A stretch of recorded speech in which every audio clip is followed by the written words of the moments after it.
You know me, SDMT. Check this out, man. First off, let me shout out all my young grinders, man. Shout out all of y'all on your grind.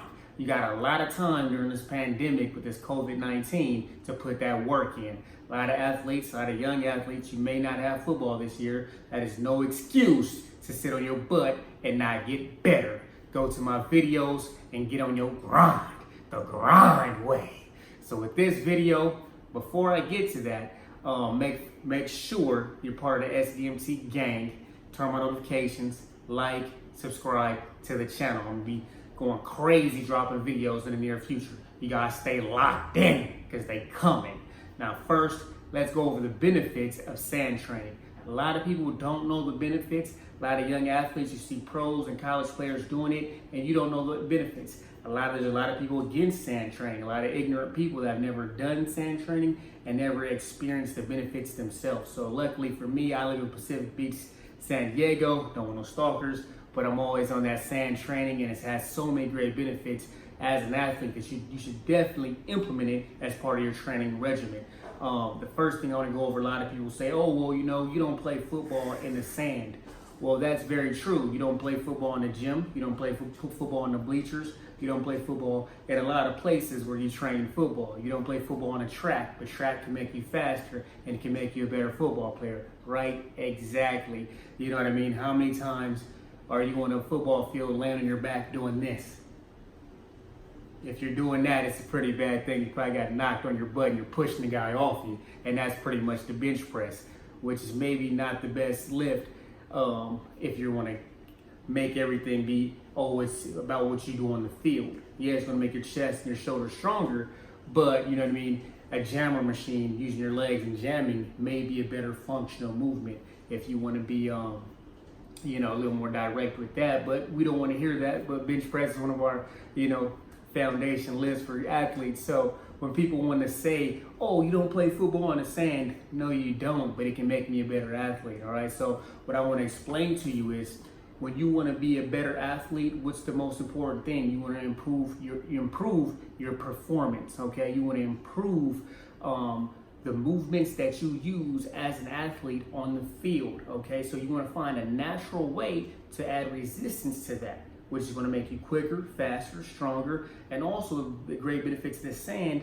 is it helps create core strength and stability, because while you're moving it on unbalanced sand, it also makes your core work a lot harder.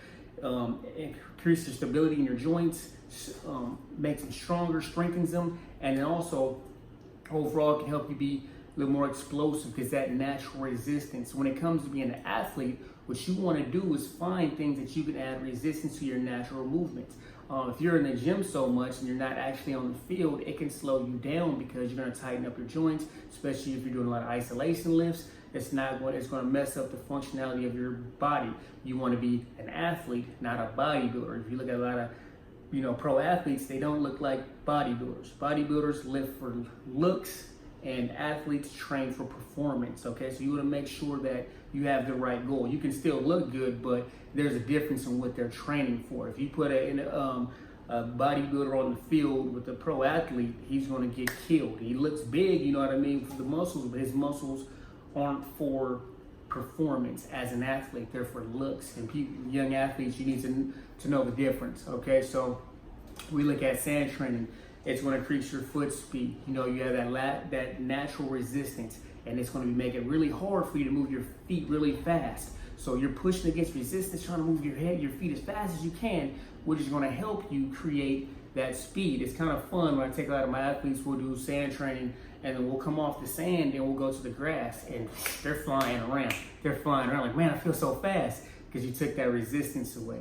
It's the same thing with if you ever had somebody hold you while you hold resistance band or rope around your waist when you run, or running with a parachute. It's the same theory of training. You're running and you're adding resistance to a functional movement of running. That's going to make you faster and stronger because you're improving the muscles that you use for running. Same thing with being an athlete. The sand is great because you want to make these explosive cuts and be able to stop and start on a dime. Doing that against resistance not only is going to help with speed in that, but it's going to help gain that strength. So when you want to stop and explode and change directions, you'll be able to do it so much more explosively when the resistance is removed and you're on the football field. So I highly recommend to a lot of young athletes mixing sand training in your regimen, you know what I mean, at least once or twice a week. Add in some turf training because you're going to play on the field, but then also go to the grass. The grass is going to give you a different feeling as well. You want to make sure that you're putting your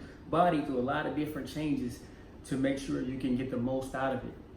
So that's the great thing about the sand training is, you know, it does so much, helps give you that natural resistance. And then also with your core, this is something that I can testimony on because I'm always running on the sand.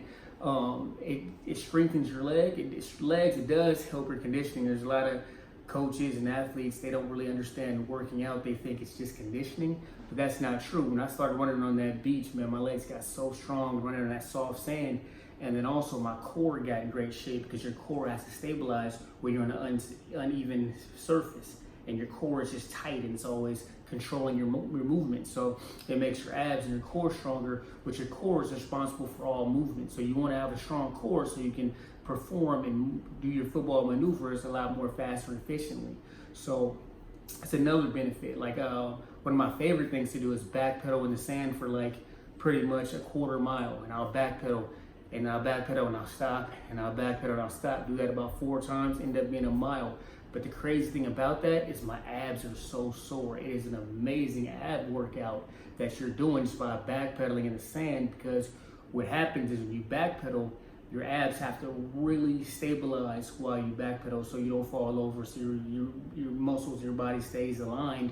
Your abs are really contracted, okay? It's kind of like when you run forward, your lower back has to absorb a lot of that impact and stability. So when you go backpedal, your abs kind of take over that. So it's a great ab workout. So the sand, it has so many great benefits as an athlete. If you want to improve your cuts and your explosion and you want to work on some jump cuts, yeah, you can do that on the field a million times.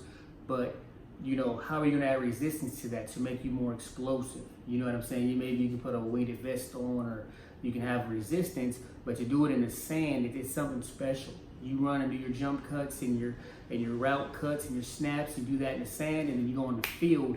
Your legs are so much stronger. Your legs are so much more easier for you to make those changes of directions and minimal steps, and also be able to explode to a further distance while you're on that field. So I highly recommend sand training. There is a lot of ignorant people that have never trained in the sand.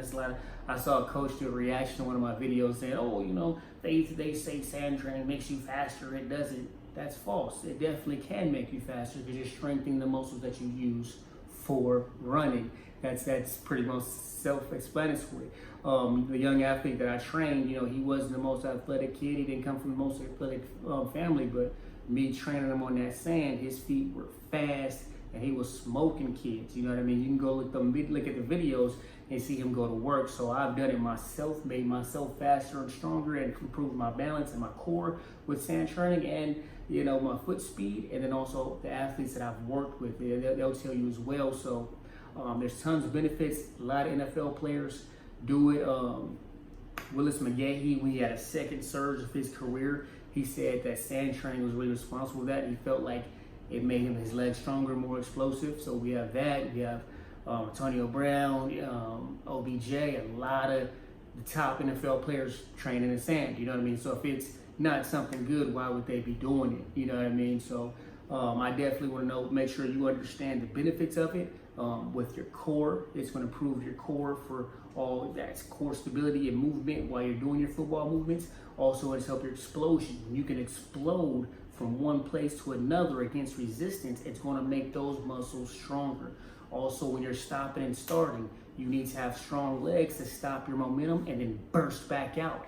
That's going to help you when you're on a football field, when you can stop and accelerate on a dime, okay? That sand is going to help you when you run and you stop and you burst against that resistance. You're not going to be that fast, but it's going to create that strength and explosion and power in your legs. So when you go on that grass, you're going to be exploding and zooming out there. So that's another good thing. The foot speed, doing quick little foot movements, and against that resistance, it's going to help those feet move faster, okay? You're doing quick movements against resistance, okay? That's the thing that people don't understand. The whole point of any kind of training is you're going to be going against resistance. You want to switch up the form of resistance, okay? So whether you're using weights, bands, sand, body weight, anything you're doing when you're working out, you're usually going against some kind of resistance. In this case, it's the sand. Now, what you're doing is you're adding the sand to your functional football movements. And as an athlete, I highly recommend that's something that you focus on more than the gym is how can you become a better performance football player is by doing those football movements that you use as an athlete against resistance. That's going to help improve your performance and make you a better athlete, all right? Hopefully this video is informative for you. Hopefully you get some sand training into your training, you mix it in, and hopefully you earn all your goals the grind way. You know what I'm saying? Put that work in. Ain't nobody going to give you nothing. You work for it, you earn it, and you go get it. I'm out. SDMT!